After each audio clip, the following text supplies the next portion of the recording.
Well, in Brazil, you've got a private sector media that is so hard left in the bag for Lula, and people don't talk about how much money they made during Lula and Dilma's terms and how they're well positioned to do so again should he come in. That doesn't get reported on near enough.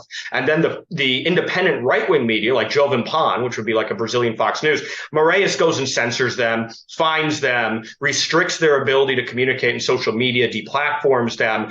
So it's quite a all hands on deck from the left, using every force they can to censor and obfuscate the truth. We talked about blocking out the military audit of the ballot machines and the transparency. But the military's got a big role to play, as we discussed, with Article 142 in the Constitution, and people are begging for it.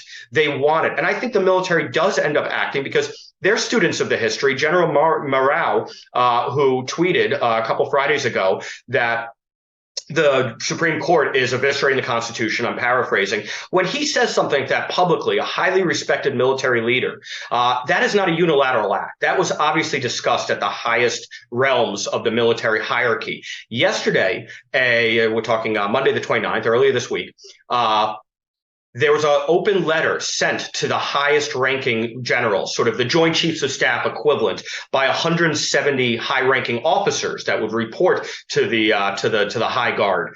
And they said 3 points. One, the court has breached its constitutional abilities by far. The media is totally in the bag, and protesting is absolutely a right of Brazilian citizens. So now the highest ranking officers are appealing to the equivalent of the Joint Chiefs, the leadership of the military, to take action. And these military men are not, ignorant of history. One of them tweeted the other day, this was the 77th anniversary of 1935, November 25th or 26th, 1935, where Brazilians fought away a communist insurgency. Wow. So them suggesting this is pretty big symbology, and he said, we're on guard. We will not let communists take over Brazil.